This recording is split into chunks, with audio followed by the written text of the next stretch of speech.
Good morning, everybody.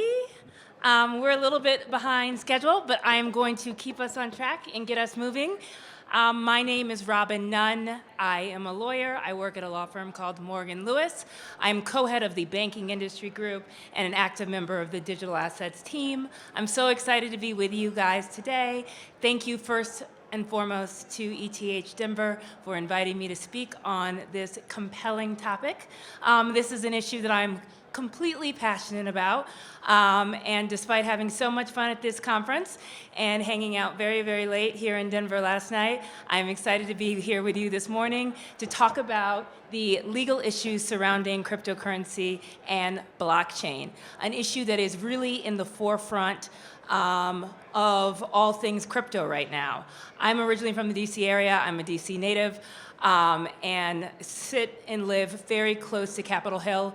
And this is what is really the topic of the day. As all of you may have heard, the Biden administration is supposed to be releasing an executive order around the regulatory sort of enforcement and environment and framework any day now. The word on the street is that it's supposed to come out next week, and all of you should pay close attention to whatever it is that says, because that is going to impact the industry greatly and tremendously, and is going to really affect the U.S. economies in ways that I think no one can imagine. We're obviously watching the world sort of transform around cryptocurrency and really start moving in this space, and the U.S. is really trying to figure out exactly how we want to treat this financial asset. So I have a very short amount of time and a lot of slides to cover, so I'm going to jump into the deck. If for some reason I don't cover anything that you want to talk about, please stop me. I'm around all weekend, and my contact information is easily researchable and findable on the internet. So first and foremost, I'm going to try and cover 5 topics today, not 4, not 3, but 5. The first is going to be, is cryptocurrency legal? The next one is going to be, how are they regulated? The next one is going to be, who are the regulators? And the next one after that is going to be, are there any significant legislative initiatives on the market right now? And finally, how successful is the regulation going so far? So we turn to our first slide here, and I want to set the foundation. First and foremost, we all understand cryptocurrency and digital assets are not all the same thing. There are nuances to this. There's stable coins, there's CBDCs. So if you think that you are looking for regulation in cryptocurrency, make sure that that is actually the asset that you're using, because there are differences and there are nuances. Again, I have 15 minutes, can't go through the whole list, but make sure you know what asset class you're in. Next slide. Once you know that, then you have to really ask yourself, how are cryptocurrency and digital assets regulated in the US? And that, unfortunately, is another one of those legal quagmires, which is, it depends. There are a lot of ifs, there are a lot of ands, and there are a lot of buts. But you essentially need to understand what is the type of entity that is using the cryptocurrency, and what are you trying to do with it? So if you're a swap fund, if you're a broker-dealer, if you're a bank, if you're, whatever, you have to know what you are and where you fall in the US in the legal framework and regulatory regime. And you need to know what you're doing with it. Are you custodying it? Are you selling it? Are you buying it? What exactly are you looking to do? Next slide. There are a few seminal US legal cases that talk a lot about what is a cryptocurrency and what regulatory agency actually is the right one to opine. These are 2 of the big decisions. They talk about whether the cryptocurrency is a commodity. They talk about whether the cryptocurrency is a security and then therefore regulated by the SEC. When we asked the first question that I started at the top of the hour, is it legal? I know I saw a few smiles and laughters, because, of course, you can go down and get a cup of coffee and use a Bitcoin or other cryptocurrency if you want, and you're fine. But there are illicit activities which you can't do under the US legal framework, and some of them are obviously obvious. You can't, extort people, you can't try and obtain ransom from people. Those are illegal, and you clearly can't do them. But there is this gray area that's begun to surface as it's become more popular in terms of what exactly is it? Is it a security? Is it a commodity? And there are a lot of legal tests and legal scrutiny and case law like these that point you into the direction of what exactly it is. Next slide. So then the next question becomes, how is it regulated? And this is a whole long list of lots of regulators who are putting their names in the hat for being the primary regulator of cryptocurrency.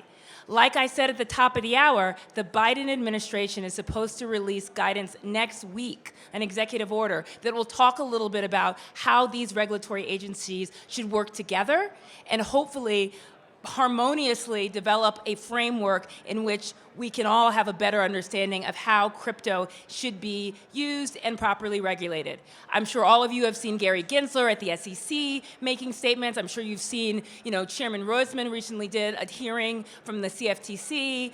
Obviously, the prudential bank regulators are in there with the OCC, the Fed, the FDIC, the FBI with their criminal enforcement, and a lot of their cyber privacy regulatory work is there, and the good old IRS. I know all of us know the tax deadline's coming up, but there has recently been some guidance that's been issued that from the Biden administration that you do need to pay taxes on this. So all of these folks are in the mix, and this is the federal level. Next slide. Now, I'm sure you've heard about this patchwork quilt of regulations. That is when we're talking about generally the states, because every state has a different law, unfortunately, and we have a lot of states in the U.S. So not only the states, but you also have to think about the self-regulating organizations like FINRA, which were not on the previous slide. So there's a lot going on. So needless to say, there are some states that are very crypto-friendly, so to speak, and there are other states that are very like, I don't know about this. So you have to know where you're at and who you're kind of playing in the sandbox with, relatively. There's some states like New York that have kind of come out with these BIT licenses and they're chartering, and then there are other states that, like Hawaii, that are like, please don't come here with that. So you really, really have to understand where you are at, because it does make a difference, because we have federal and state regulation in the U.S. Next slide. Cftc. So I kind of mentioned at the top of the hour Roisman, who was the chairman. He's leaving, and someone else will be appointed. But he's really given us some thoughts and some statements about how the Cftc wants to be involved in this. And you can see from the slide behind me that there are a number of not only guidance, but also enforcement orders from the Cftc that have come out in the last few years with respect to how they feel like some people are recklessly delivering cryptocurrency. So you need to be careful, because they're putting out a lot of advisory guidance, they're putting out a lot of interpretive guidance, but they're also beginning to crack down. And this is the Cftc, maybe not a regulator that you're used to hearing about, but definitely one that's in this space. Next slide. This is more. I'd like to say that was one slide for the Cftc, but I have 3 slides for the Cftc, because they have hit us with really well-known decisions like the Kraken enforcement action, as well as, there were 12, I think, digital asset trading platforms that were hit with this failure to register charge, something that I'm sure a lot of us didn't even know existed before 2021. BitMEX was big enforcement action, and these actions are not small potatoes. These aren't parking tickets. We're not talking $30 here. We're talking about hundreds of thousands and millions of dollars. So we need to take note. And unfortunately, the rules haven't caught up. The enforcement actions is where we're learning what their expectations are. Now, whether you feel like that's right or wrong, we can go back and forth on that, but it's just the way that it is. So you need to kind of, whether you like law or you don't like law, I like law, but you need to kind of pay attention and sort of get into it. Next slide. And this goes back to what I was talking about with the testimony. I would check in and look online at some of the Senate testimony. A lot of it is on cryptocurrency right now. A lot of it is on digital assets. A lot of it is on stable coins or CBDCs. Again, they are very, very, very, very focused on this. And Benham definitely made a plea that the CFTC should be involved in the cryptocurrency regulatory regime. Next slide. That brings us to FinCEN. I'm sure you guys have all heard about anti-money laundering and all sorts of sanctions. Now, when I first started out, I was in-house at a couple of companies, American Express and Capital One, and I used to control their money transmitter licenses. And that was all that we really knew. MTL, go to this state, go to that site, sign up for a license, and you were done. Gotten a little bit more complicated since then, but this is the organization that's really been in the mix for quite a while with respect to anti-money laundering. Cryptocurrency was originally thought of as something that was sort of nefarious and for bad people trying to do, naughty things. So FinCEN was the regulator of choice in that area, and that was really all you really heard. Now that has obviously changed a little bit, but FinCEN is still something that you should be very, very concerned with because they still have managed to bring quite a few actions. I won't read off their names in case they're here in the room, but that have gotten into a little bit of trouble here. Next slide. Next, OFAC. That is sort of similar along the lines of FinCEN, another very, very, very serious regulator who is concerned with compliance obligations and making sure that you're facilitating financial transactions that are truthful and honest with legitimate entities and people that will no doubt with the right countries that we're allowed to have relations with and all those sorts of things. You might hear the thing KYC, kind of like know your client. So the expectation is, while obviously a lot of this is anonymous and volatile and all sorts of things, there's still an expectation that you are aware of who you are doing business with, and if it's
or whether you're not.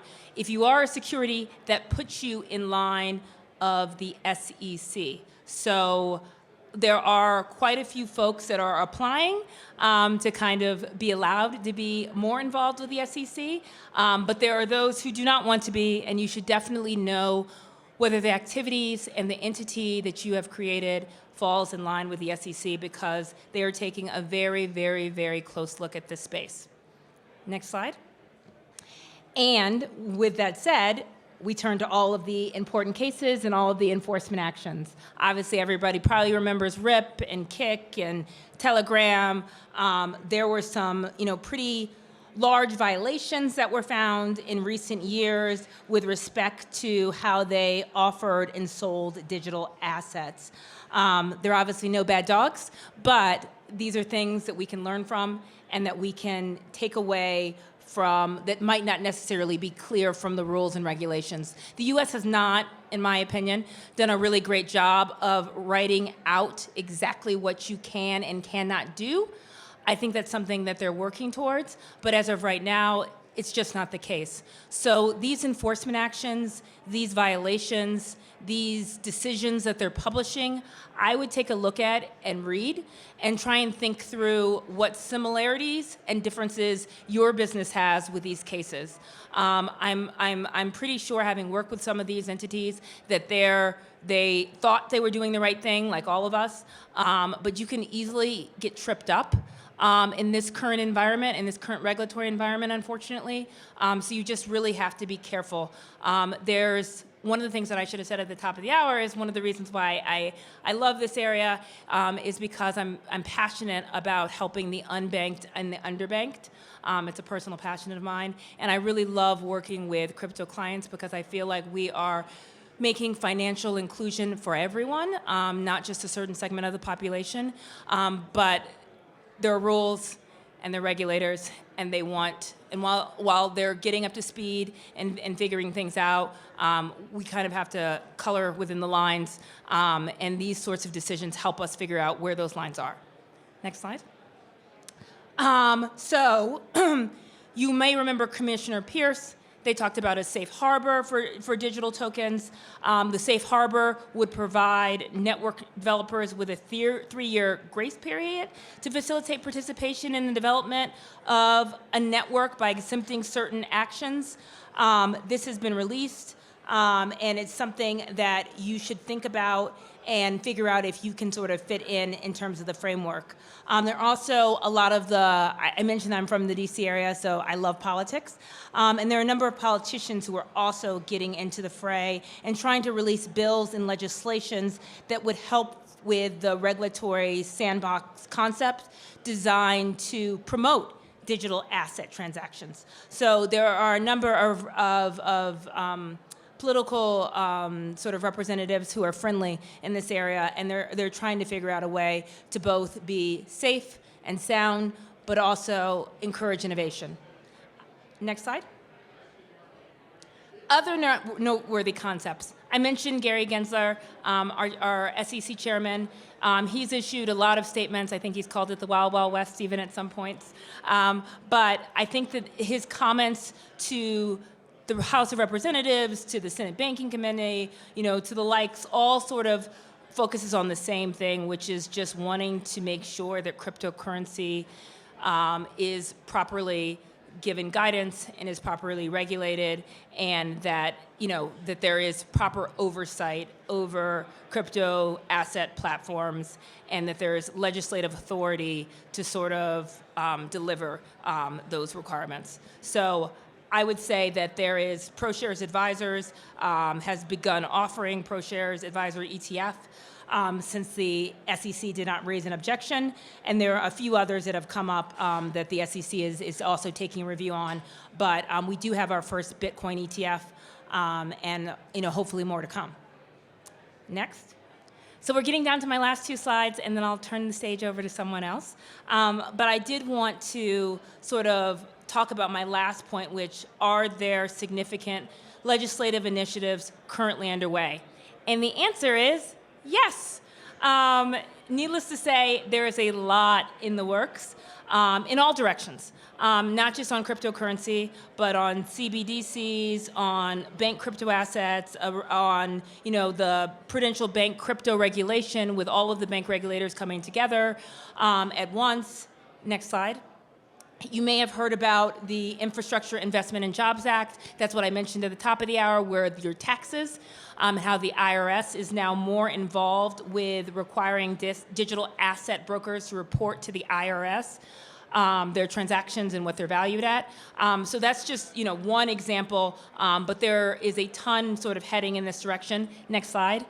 You may have heard about the Presidential Working Group, or affectionately called PWG. They put out a report on the regulation of stablecoins.